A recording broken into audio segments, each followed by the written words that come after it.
एक गांव में धनीचंद नाम का एक व्यापारी रहता था। उसकी गिनती शहर के अमीर व्यापारियों में होती थी, लेकिन अब वह केवल नाम का सेठ रह गया था। उसका बिजनेस बंद होने की कगार पर आ गया था। बिजनेस में हुए घाटे की वजह से उस पर लोगों का बहुत ज़्यादा कर्जा पड़ गया था। उसके दिन अब गरीबों की तरह कट रहे थे और उसके हालात का कारण उसका स्वभाव था। वह बहुत ही शांत स्वभाव वाला व्यक्ति था। वह दूसरों की बातों पर जल्दी यकीन कर लेता था, इसलिए उसे मूर्ख बनाना बहुत आसान था। चतुराई उसके अंदर थी ही नहीं। लोगों ने उसके सरल स्वभाव का फायदा उठाकर उसे इस हालत में पहुंचा दिया था। उसके कुछ चतुर दोस्तों, रिश्तेदार और अन्य व्यापारियों ने उसके खिलाफ साजिश रचकर उसे अपनी चिकनी चुपड़ी बातों में ऐसा फंसा लिया कि उसका बिजनेस बंद होने की कगार पर पहुंच चुका था। धनीचंद सेठ इन चालाक लोगों की बातों को समझ नहीं पाया था, लेकिन अब वह अंदर से टूट चुका था। अब उसे अपनी गलतियों का एहसास हो रहा था। एक दिन धनीचंद सेठ के सामने उन लोगों की सच्चाई सामने आ जाती है। वह सोचता है कि जिन लोगों को अपना समझता था उन लोगों ने ही उसे धोखा दिया है, जिसके कारण सेठ हमेशा अपनी हालत के बारे में सोचता रहता, खुद को कोसता रहता। अब उसके दिन बहुत ही तनाव वाले और उदासी के साथ बीत रहे थे।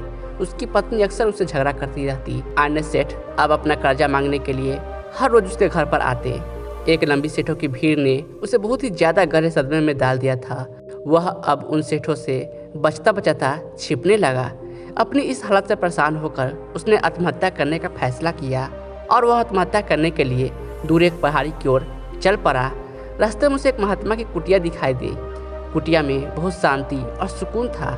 सेठ धनीचंद ने देखा कि उस महात्मा के सामने कुछ लोग बैठे हुए हैं और वे उनसे अपनी समस्याओं का समाधान पूछ रहे हैं। यह देखकर सेठ को बहुत ही ज्यादा जिज्ञासा हुई।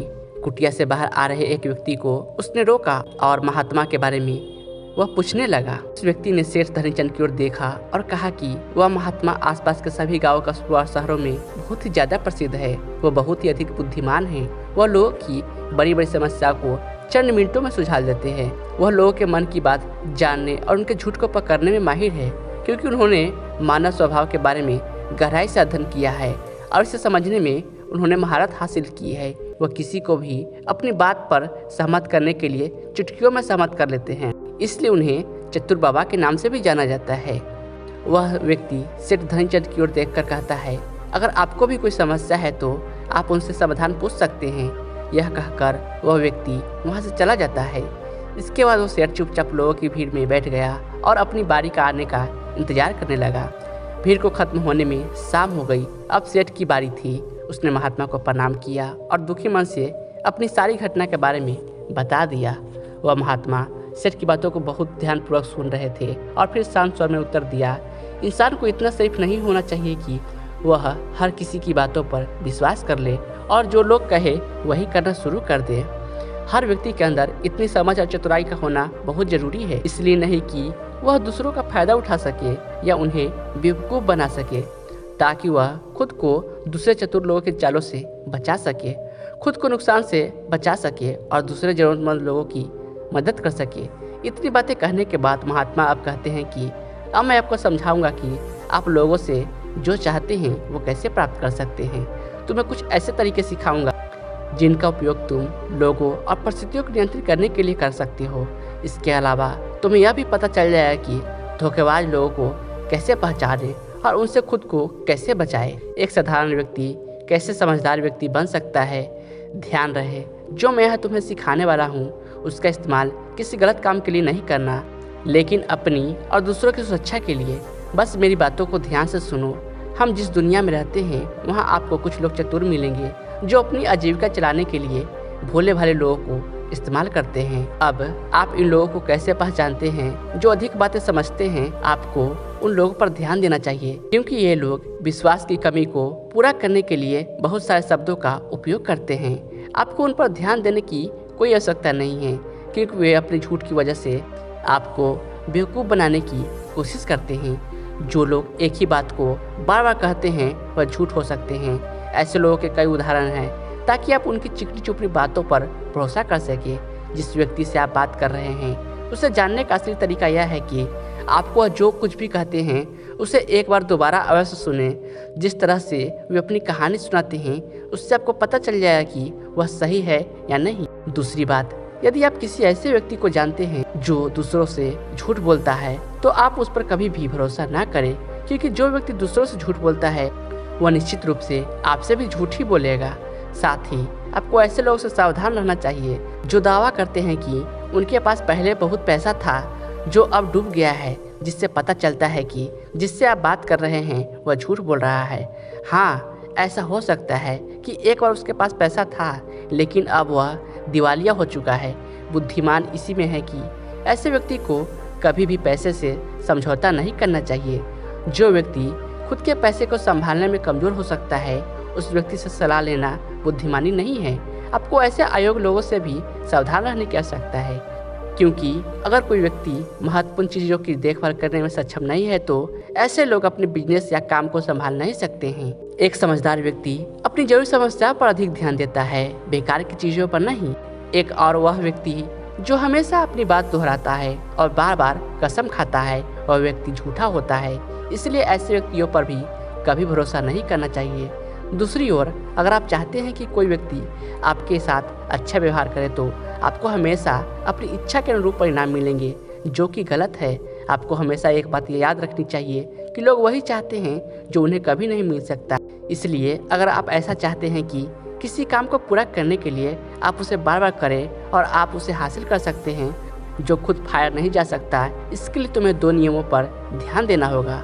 पहला नियम, जिस व्यक्ति को आप अपने वश में करना चाहते हैं उसे वह दे जो वह चाहता है या फिर जिसे वह हासिल करना चाहता है। दूसरा नियम, उस व्यक्ति को तब तक देखे जब तक वह आपके नियंत्रण में आ जाता है। तो देखिए कितना दुख होता है जब आप उसे वह देना बंद कर देते हैं जो वह चाहता है, जब भी आपको लगता है कि वह आपको हल्के में ले रहा है। इसलिए जो आपने उसे दिया था उसे वापस ले ले। यह बात उस व्यक्ति को एक कमी और खालीपन का एहसास कराएगी, जिससे वो आपकी बात दोबारा सुनने को तैयार हो जाएगा। तीसरा नियम, जब कोई व्यक्ति ऐसा व्यवहार करता है जैसे कि वह सब कुछ जानता है तो निश्चित रूप से आप एक ऐसे व्यक्ति से बात कर रहे हैं जिसमें बुद्धि की कमी है। सच तो यह है कि जो व्यक्ति यह मानता है कि वह कुछ नहीं जानता वह अंततः सबसे बुद्धिमान होता है और जीतता है। यदि आप अपने आसपास के लोगों और स्थितियों पर नियंत्रण रखना चाहते हैं तो सबसे अच्छा तरीका विनम्र और नर्म होना है। इससे पता चलता है कि आप बाहर के लोगों से झगड़ा नहीं करना चाहते हैं। अपनी शारीरिक भाषा को विनम्र रखें। एक बार जब लोगों को पता चल जाए कि आप बहुत कुछ जानते हैं, आपकी सफलता और विफलता का उपयोग आपके विरुद्ध किया जाएगा। आपकी असफलता पर आपका अपमान होगा और आपकी सफलता पर लोग आपसे नफरत करने लगेंगे। और जब आप लोगों के सामने दिखाते हैं कि आप सब कुछ जानते हैं तो लोगों को समझाने की तरकीब अधूरी रह जाती है। लोग आप पर उनका उपयोग करने का आरोप लगा सकते हैं और वे आपको अपनी योजना के साथ आगे बढ़ने का मौका दिए बिना ही मना कर देंगे। लोग हमारे निर्दोष, अज्ञानी और विनम्र होने के कारण हम पर संदेह नहीं करते हैं कि हम उनसे काम ले रहे हैं। जो व्यक्ति अपनी भावनाओं और जज्बातों को छुपाने में माहिर होता है वो दूसरे लोगों को आसानी से अपने वश में कर सकता है। जब लोगों को लगेगा कि आप विनम्र हैं और झगड़ालू स्वभाव की नहीं है तो वे आगे आकर आपकी मदद करना चाहेंगे और शायद तब वे आपको अपने बारे में जानकारी देंगे जिसका उपयोग आप उन्हें नियंत्रित करने के लिए कर सकते हैं। और वे आपको यह सारी जानकारी देंगे क्योंकि उन्हें यकीन है कि आप उनसे नहीं लड़ेंगे। जो व्यक्ति यह मानता है कि उसके अंदर सुधार की गुंजाइश है तो उसके सफल होने की संभावना कई गुना बढ़ जाती है। व्यक्ति के अंदर विनम्रता इसलिए भी आती है क्योंकि वह सोचता है कि उसे बहुत कुछ सीखना है, लेकिन जो व्यक्ति यह सोचता है कि वह बहुत कुछ जानता है वह आसानी से मूर्ख बन जाता है। साथ ही एक गृहस्थ होने के नाते आपको इस बात पर भी ध्यान देना चाहिए कि आपका पैसा कहाँ जा रहा है और उस मेहनत की कमाई को तब तक खर्च न करें जब तक आपको उस पैसे के बदले वह ना मिल जाए जो आप चाहते हैं। इसका मतलब यह है कि अगर आप सामान लिए बिना पैसे देते हैं तो धोखा मिलने की संभावना बढ़ जाती है। ऐसा भी हो सकता है कि अगर किसी ने आपका पैसा पहले ही ले लिया है तो वह आपको वादा नहीं निभाएगा। इसलिए सुरक्षित रहने के लिए उस व्यक्ति को पैसे देने से पहले सावधानी बरतें। जो चीज़ आप उससे पाना चाहते हैं उससे प्राप्त करें। चौथा नियम, लोगों को समझाने का सबसे अच्छा तरीका यह जानना है कि आप किसका मन बदल सकते हैं और किसका नहीं। यह 100% सत्य है कि आप किसी के मन को अपने अनुसार तब तक नहीं चला सकते जब तक वो आपको पसंद न करता हो। इसलिए जो लोग आपको पसंद करते हैं और आपका सम्मान भी करते हैं उन्हें अपने तरीके से चलाने की कोशिश करें, लेकिन सही चीज़ों के लिए इस बात का ध्यान रखें। यदि आप किसी ऐसे व्यक्ति के मन में हेरफेर करने का प्रयास करते हैं जो आपको पसंद नहीं करता है, तो ऐसे में आपका सारा समय और धैर्य बर्बाद हो जाएगा। इसके अलावा जब भी आप ऐसे व्यक्ति को बदलने की कोशिश करेंगे तो वह आपसे बहस करेगा। चाहे आप कुछ भी करें, आप कभी भी ऐसे व्यक्ति के मन को नहीं बदल पाएंगे। आपको अपनी बहस शुरू होने से पहले ही प्रयास करना बंद कर देना चाहिए और याद रखना चाहिए कि केवल आप ही उन लोगों को बदल सकते हैं जो आपको पसंद करते हैं और आपका सम्मान करते हैं।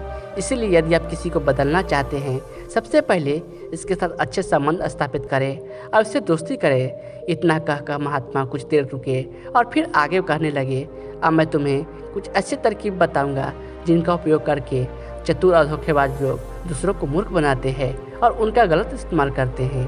पहला तरीका, जब किसी चतुर व्यक्ति को अपना काम निकलना होता है तो वह अपने इरादे पूरी तरह छिपा कर रखता है, अर्थात वह झूठ बोलता है, सबसे महत्वपूर्ण बात छिपाता है और केवल उतना ही कहता है जितना वह चाहता है।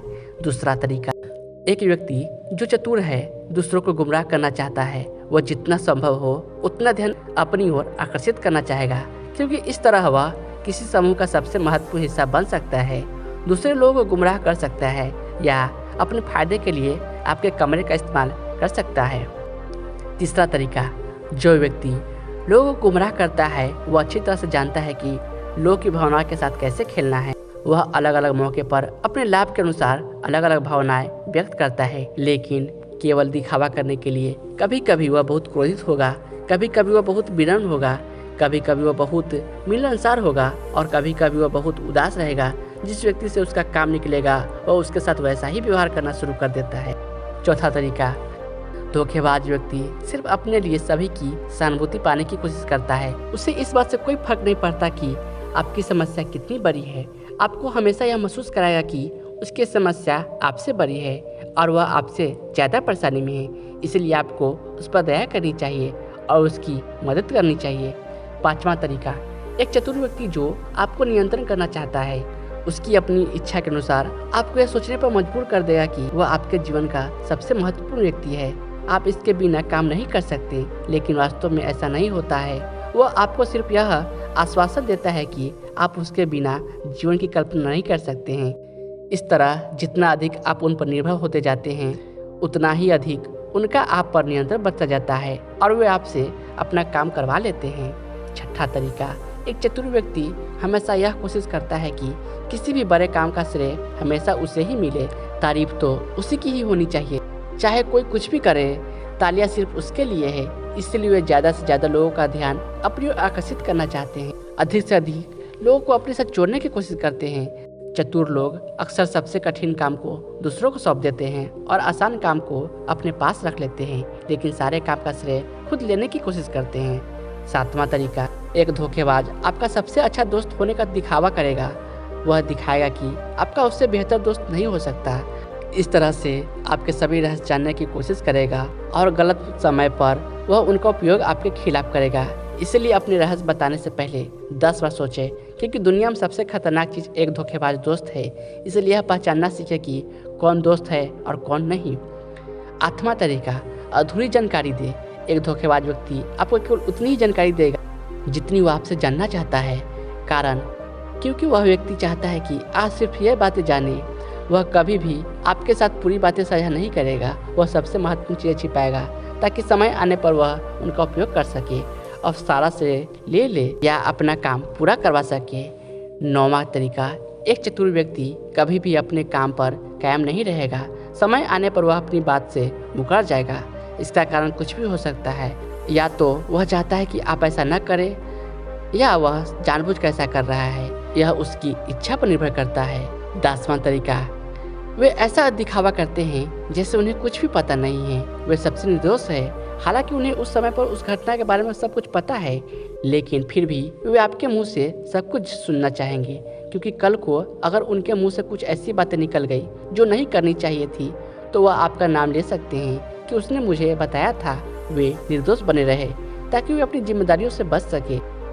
जितना उन्हें मिल सकता था उससे अधिक काम के बोझ से दूर रहे। वे जानबूझकर ऐसा करते हैं ताकि कोई उन पर ध्यान न दे। 11वां तरीका, दूसरों पर उंगली उठाना या दोष देना। एक चतुर व्यक्ति हमेशा अपने हाथ खाली रखना चाहेगा, अर्थात उसे कोई कड़ी मेहनत या अधिक जिम्मेदारी नहीं निभानी पड़ेगी। इसलिए वह दूसरों पर उंगली उठाता रहता है कि मुझे यह काम ठीक से नहीं आता। 12वां तरीका, एक धोखेबाज हमेशा झूठी तारीफ करेगा। वह केवल वही कहेगा जो दूसरा व्यक्ति उसे सुनना चाहता है, और वह ऐसा तब तक करेगा जब तक उसका काम पूरा न हो जाए। इसके बाद वह लोगों के सामने उसी व्यक्ति की आलोचना करेगा और उसकी कमी को दूसरे लोगों के सामने जाहिर करेगा। 13वां और आखिरी तरीका, बताते हुए महात्मा कहते हैं कि ऐसा व्यक्ति जो अपने फैसलों को नियंत्रित करने की कोशिश करता है, सबसे पहले एक धोखेबाज और चालाक व्यक्ति बनने की कोशिश करेगा। आपका सबसे अच्छा दोस्त और शुभचिंतक उसके बाद जब उसे विश्वास हो जाएगा कि आपने उस पर आंख मूंद कर भरोसा करना शुरू कर दिया है, तो वह आपके फैसले खुद लेने की कोशिश करेगा। वह आपको यह महसूस कराएगा कि उसने आपके लिए जो फैसले लिए हैं उससे आपको फायदा होगा। तो ये थे वो तरीके जिनसे आप लोगों को अपनी बात मनवाने के लिए इस्तेमाल कर सकते हैं और चतुर और धोखेबाज की पहचान कर सकते हैं। इन तरीकों का पालन करके आप उन सभी लोगों से बच सकते हैं। धनीचंद सेठ को सही प्रश्न के उत्तर मिल गए। उन्होंने महात्मा को उनके बहुमूल्य जानकारी देने के लिए धन्यवाद प्रकट किया और अपने घर वापस लौट आए। इसके बाद धनीचंद सेठ ने बहुत मेहनत की और इस कहानी में बताए गए नियमों का पालन किया। इसके बाद वह फिर से एक अच्छा व्यापारी बन गया। दोस्तों, उम्मीद करता हूँ इस कहानी से आपको बहुत कुछ सीखने को मिला होगा। धन्यवाद।